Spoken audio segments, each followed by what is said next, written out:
La majorité des victimes d'emprise pathologique, de violences physiques ou de violences morales n'ont pas besoin qu'on les caresse dans le sens du poil. Elles n'ont pas besoin qu'on s'apitoie sur elles, qu'on réécrive leur histoire, qu'on leur donne une tape symbolique sur l'épaule ou qu'on les traite comme des êtres devenus incapables de penser ce qui leur arrive. Elles ont besoin d'un accueil qui ne confisque pas leurs paroles. La compassion ou l'apitoiement peut sembler humain, mais il devient problématique lorsqu'il transforme la personne en objet de compassion. La confiscation commence lorsque l'intervenant parle à la place de la victime, lorsqu'il décide trop vite de ce qu'elle vit, ce qu'elle devrait faire, ce qu'elle devrait comprendre ou ce qu'elle devrait ressentir. L'infantilisation arrive dans le même mouvement. Sous prétexte de protéger, on retire à la personne sa position de sujet, du sujet de sa propre vie. On la réduit à sa blessure, on ne l'écoute plus comme quelqu'un qui parle depuis une expérience. On la regarde comme quelqu'un qu'il faudrait porter, diriger, corriger ou sauver. Or, dans l'emprise pathologique, une part du dommage a précisément consisté à déposséder la personne de sa lecture du réel. Elle a pu être amenée à douter de ce qu'elle percevait, à minimiser ce qu'elle subissait, à se justifier sans fin, à chercher l'autorisation de nommer ce qui l'atteignait. Lorsque l'accueil reproduit cette dépossession, même avec de bonnes intentions, il peut aggraver la scène.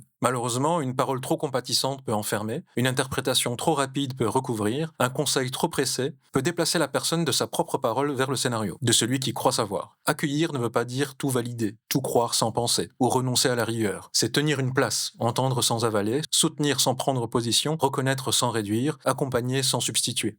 Selon le fruit de ma propre pratique, ce dont ces personnes semblent avoir besoin, et qui peut être beaucoup plus émancipateur, ce n'est pas d'une douceur qui les diminue. C'est d'un cadre qui leur permet de redevenir sujet de leurs paroles, de leur temporalité et de leur discernement. Il est primordial en tant que praticien de ne pas reproduire une dynamique d'emprise pathologique en cabinet, mais au contraire, permettre à ces personnes de récupérer leur propre capacité d'agir et de penser, leur vie, passée et à venir. Parce qu'après l'emprise, la rémission ne commence pas par parler plus fort que nos bénéficiaires. L'accompagnement commence par leur laisser assez de place pour qu'ils puissent enfin s'entendre eux-mêmes.